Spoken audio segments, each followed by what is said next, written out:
Good morning friends. विषय हिंदी, कक्षा 10वीं, गद्य विभाग में 11वां जो पाठ है, 2 लघु कथाएं, उसकी आज हम शुरुआत कर रहे हैं। लेखक है त्रिलोक सिंह ठकुरेला, मार्गदर्शक प्राचार्य श्री चकोर सर, सहकार्य पर्यवेक्षक श्री दराड़े सर और विषय अध्यापक श्री उमेश भाबड़ यानी मैं विषय हिंदी के 10वीं क्लास में आपका तहे दिल से स्वागत करता हूँ। 2 लघु कथा है। कथा बोले तो सबको पसंद है, तो उसी में से जो 2 लघु कथा, लघु यानी छोटी सी कथाएं हैं, और ऐसी कथा हमारे पास लाने का प्रयास त्रिलोक सिंह ठकुरेला साहब ने यहाँ किया है। तो लेखक का परिचय और पाठ का परिचय करवा लेना ये हमारा एक कर्तव्य बनता है। देखते हैं 2 लघु कथा है। त्रिलोक सिंह ठकुरेला, लेखक परिचय लेते हुए हमें जो जानकारी हमारी किताब में दी है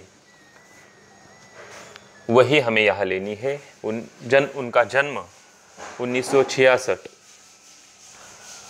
परिचय करवा लेते समय हमें उनका नाम तो पता ही है, त्रिलोक सिंह ठकुरेला जी, कि उनकी कुंडलिया छंद के विकास के लिए, कुंडलिया नाम से ही उनकी किताबों के नाम है, उनके विकास के लिए अद्वितीय कार्य किया है।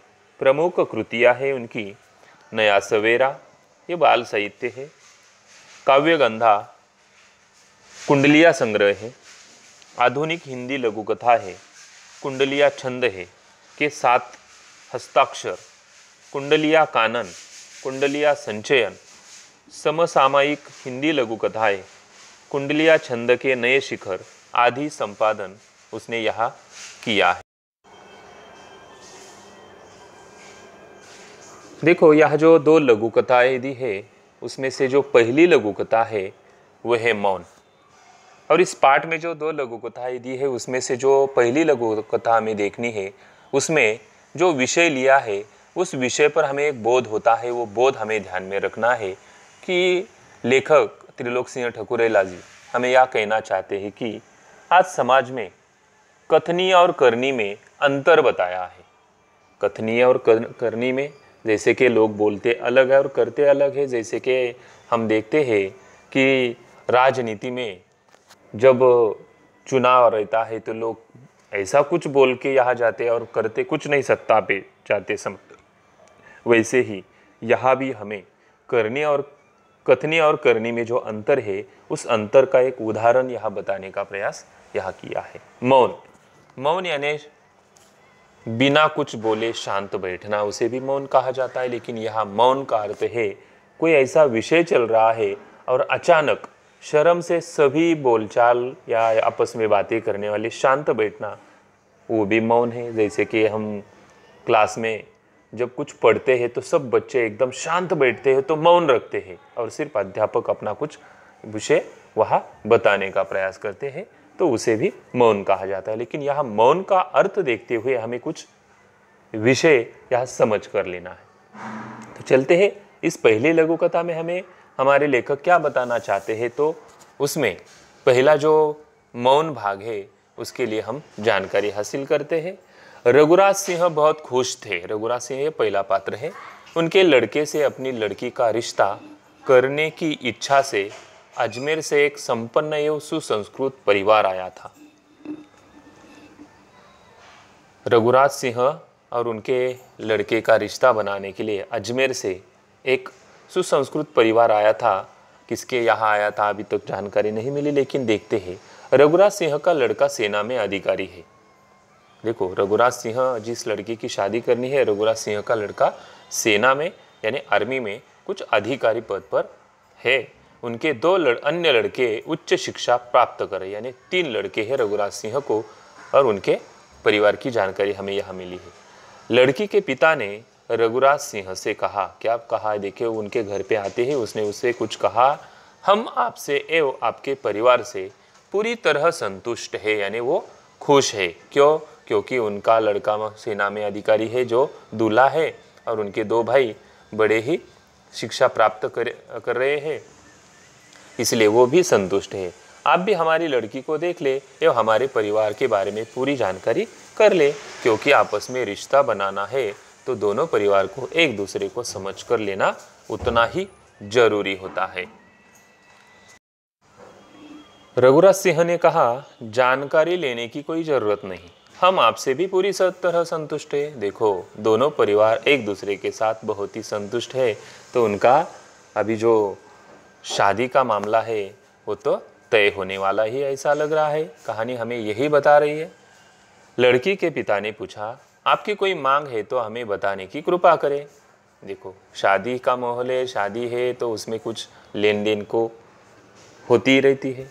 तो लड़की के पिता ने भी वैसे उसे पूछा है कि आपकी कोई मांग हो तो हमें बताने की कृपा करें। रघुराज सिंह बोले, हमारी कोई मांग नहीं, वाह, बस चाहते हैं लड़की ऐसी हो जो परिवार में विघटन न कराए। देखो, अंडरलाइन करके रखो, चाहता हूँ तीनों भाई मिलकर रहे। ये पूरा जो बोल है रघुराज सिंह का वो अंडरलाइन करके रखो, याद रखे, क्योंकि हमें उसे समझ कर लेना है कि रघुराज सिंह जो बोले है वो हमारी कोई मांग नहीं है, बस चाहते हैं ऐसी लड़की ऐसी हो जो परिवार में विघटन न कराए। चाहता हूँ तीनों भाई मिलकर रहे।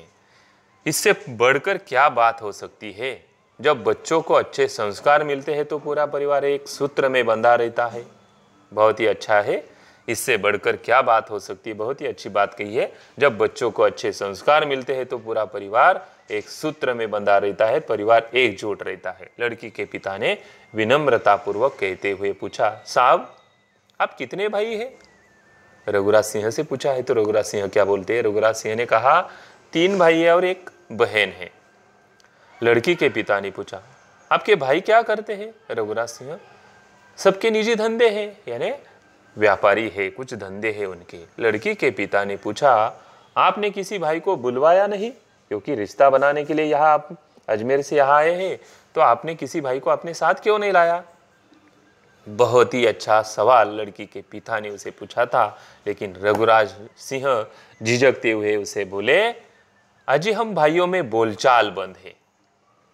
जैसे ही वो अपना जवाब में कुछ बातें कही तो उसमें वहाँ अचानक खामोशी छा गई और प्रश्न और उत्तर दोनों ही मौन थे, क्योंकि पूरा वहाँ खामोशी का माहौल बन गया। क्यों बन गया होगा? इसलिए मैंने आपको पहले कहा था कि लड़की कैसी होनी चाहिए, ये आपको अंडरलाइन करने के लिए कहा। तब उसने कहा, क्या कहा था वो, और यहाँ जो कहा है उसमें जो फर्क है वही हमें यहाँ बोध करवाता है इस कहानी का, कि रघुराज सिंह के परिवार में और उसके बोलचाल में, जो कथनी में जो है वही उसके करनी में नहीं है।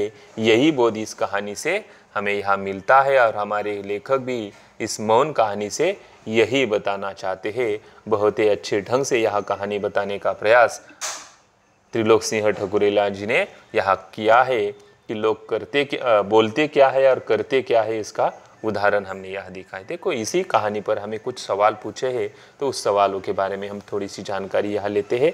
पहला सवाल यहाँ मैंने संजाल का लिया है, आकृति का। आकृति पूर्ण कीजिए या संजाल पूर्ण कीजिए। तो इसके पहले भी हमने ऐसे कुछ सवाल देखे हैं, लेकिन इसमें जो सवाल पूछा है वो देखे, लड़के के परिवार की विशेषताएं।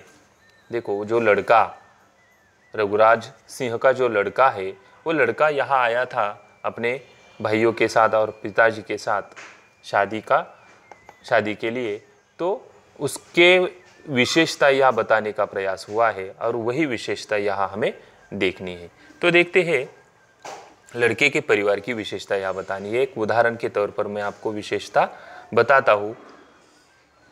इस बॉक्स में हमें यहाँ क्या लिखना है वो भी हमें मालूम होना उतना ही जरूरी है। तो उसके परिवार की विशेषताएं बताते हुए, लड़का सेना में अधिकारी है, ऐसा हम यहाँ लिखेंगे। बाकी तीनों जगह आपको ढूंढ कर लिखना है। आप ढूंढ कर जरा लिखने का प्रयास करें, आपको उसका जवाब मिल जाएगा।